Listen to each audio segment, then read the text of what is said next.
నమస్తే. భగవద్గీతలో 3వ అధ్యాయం కర్మయోగంలో 25వ శ్లోకం. సక్తాః కర్మణ్య విద్వాంసః యథా కుర్వంతి భారత కుర్యాద్ విద్వాంస్ తథా సక్తః చికీర్షుర్లోక సంగ్రహం.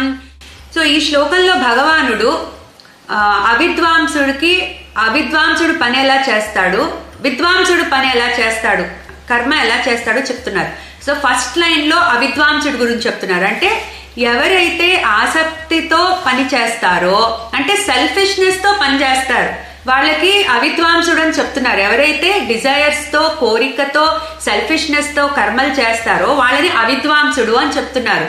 సో ఎట్లా అయితే సక్తాః కర్మణ్య విద్వాంసః, ఇక్కడ కర్మణి అవిద్వాంసః అంటే అవిద్వాంసుడు అంటే ఎవరైతే ఆసక్తితో సెల్ఫ్ నాలెడ్జ్ లేకుండా సెల్ఫిష్నెస్ తో పనిచేస్తారో యథా కుర్వంతి భారత.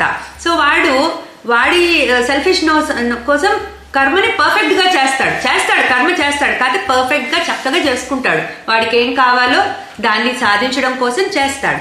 కానీ విద్వాంసుడు అనేవాడు అంటే ఎవరైతే తన ఆత్మయందు స్థిరంగా ఉండి జ్ఞానాన్ని పొందాడో అటువంటి వాడికి కర్మ చేయాల్సిన అవసరం లేదని చెప్పారు 17వ శ్లోకంలో. కానీ ఆ విద్వాంసుడు కూడా నేను కర్మ చేయక్కర్లేదు కదా అని కూచోడు.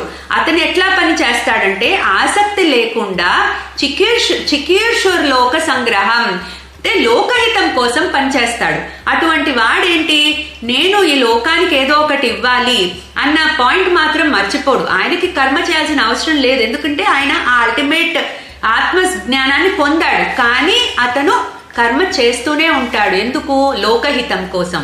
సో ఎట్లా అయితే ఒక అవిద్వాంసుడు సెల్ఫిష్నెస్ తో పనిచేస్తాడో విద్వాంసుడు అంతే శ్రద్ధతో లోకహితం కోసం పనిచేస్తాడని చెప్పి భగవానుడు ఇక్కడ ఈ శ్లోకంలో చెప్తున్నారు. క్లీం కృష్ణాయ నమః.